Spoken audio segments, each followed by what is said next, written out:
저는 지금 방글라데시 다카에 와 있고요. 호텔입니다. 여기서는 이제 제가 밖에 안 나가고 호텔에만 있을 거여가지고 랜딩하고 조식을 먹고 왔고요. 그리고 바로 호텔 와서 이렇게 카메라를 켜고 촬영을 하고 있습니다.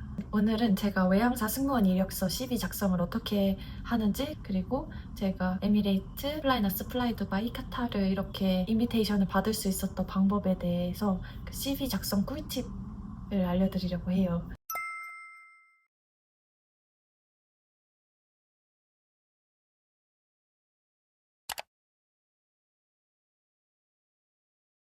그냥 처음 혼자 CV 작성하고 인비테이션 받아가지고 면접 보고 최종 합격까지 하시는 분들도 되게 많이 계시는 걸로 알고 있는데, 저도 그런 경우를 많이 봤고, 근데 개인적으로 저는 처음 승무원 준비할 때 이 단계에서 계속 탈락을 했고, 그래서 제일 뭔가 막막함을 느꼈던 부분이어서 저와 같은 상황을 겪고 계시는 분들에게 도움을 드리고자 영상을 찍게 되었습니다. 그리고 우선 제 소개를 하자면, 저는 지금 플라이 두바이에서 근무를 하고 있습니다. 그리고 에미레이트 서울 채용 2번 탈락, 에티하드 싱가포르 오픈데이 서류 탈락, 스쿠트 서울 채용 서류 탈락의 지원 이력을 갖고 있습니다. 에티하드는 작년에 오픈데이 갔다가 서류부터 탈락하고 면접도 못 보고 바로 집에 왔었습니다. 이렇게 계속 탈락을 하고 제가 CV에 어떤 변화를 주었는데, 그 이후로는 계속 면접 인비테이션 받을 수 있었거든요. 그래서 저는 그때부터 이렇게 해야 되는구나, 뭔가 확신을 갖게 됐어요.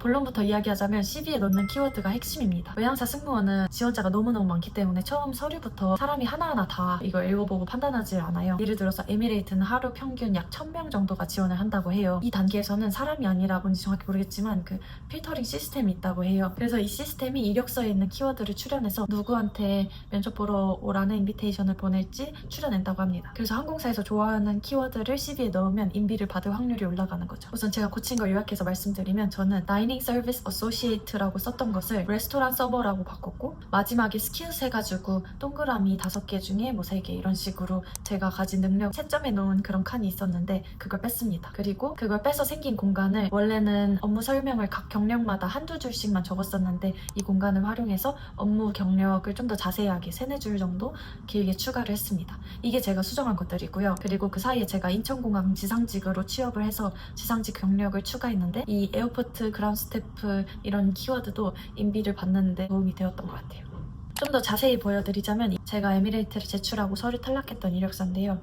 섹션 제목에 빨간색 포인트를 넣었는데 사실 이런 건 전혀 중요하진 않은 것 같아요. 그리고 이제 첫 번째, 제가 수정했던 것 중에 가장 핵심적이라고 생각하는 것 중에 하나인 이 다이닝 서비스 어소시에이트. 제가 미국 교환학생 갔을 때 교내 멕시코 식당에서 아르바이트 한 거를 적은 거거든요.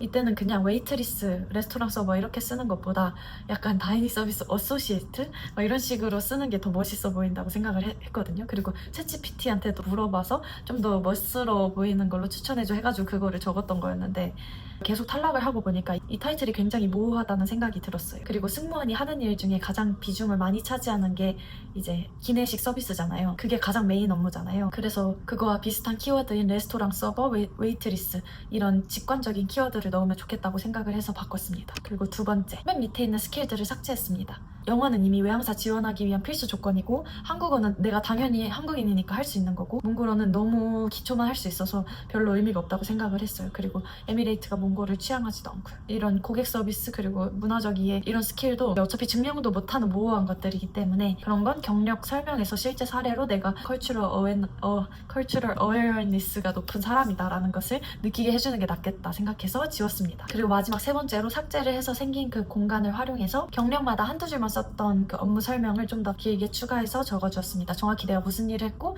어떤 서비스를 했는지. 그래서 제가 생각하기에 외항사 승무원 준비를 한다 그러면 CV 작성법을 가장 먼저 알아야 하고요. 그래야 CV를 만들고 지원을 하니까. 그리고 CV에서 가장 중요한 것이 서비스 경력과 해외 경험인데, 이 해외 경험은 지금 당장 뭐 바꿀 수 없으니까 없다고 치고, 만약에 있으면 좋은 거고요.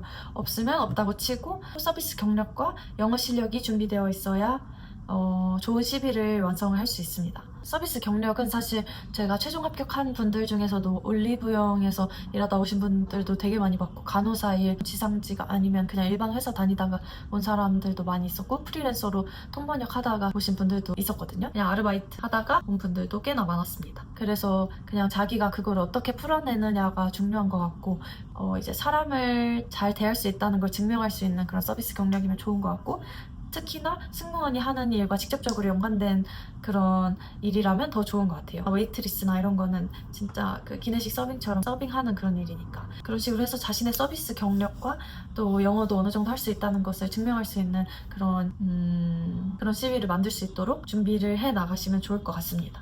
그리고 만약에 진짜 혼자 하는 게 힘들 것 같다 그러면 그냥 학원이나 뭐 이런 데를 바로 덜컥 등록하시는 것보다는 CV 단계에서 도움이 필요하다면 CV 작성 원데이 클래스 이런 거 있거든요. 그냥 찾아보면 블로그 과외 선생님들이 홍보하는 것도 되게 많고 그런 식으로 자기가 그 필요한 부분만 보완해서 사용할 수 있을 만한 그런 원데이 클래스들이 많이 있다는 걸 알려드리고 싶었고요. 그리고 서류 합격을 했거나 아니면 진짜 이번엔 내가 너무 잘해서 제출을 했기 때문에 서류 합격을 할 것 같다. 그러면 이제 진짜 본격적인 준비를 해야 되는 거니까 면접 대비 원데이 클래스 아니면은 집중반 몇 주짜리 뭐 이런 과외를 들어도 되고 이렇게 필요한 부분만 선택해서 보완을 해서 불필요한 비용은 줄이고 더 만족도 높은 준비를 할 수 있지 않을까 싶습니다.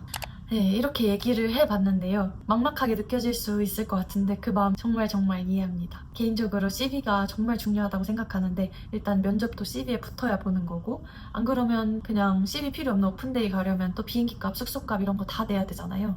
그러니까 서울로 채용 왔을 때 거기에 인비테이션을 받아가지고 면접을 보러 가면 좋은데 그러려면 CV를 잘 써야 되니까 이게 정말 중요하다고 생각이 들었고요. 그리고 외항사 면접은 다 운이다 막 이렇게 하잖아요.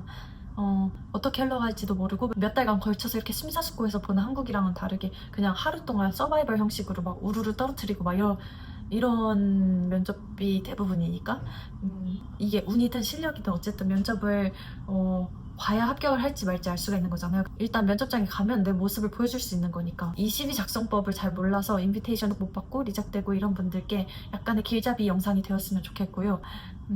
승준 정말 화이팅입니다. 그리고 영상 끝까지 봐주셔서 감사합니다. 안녕.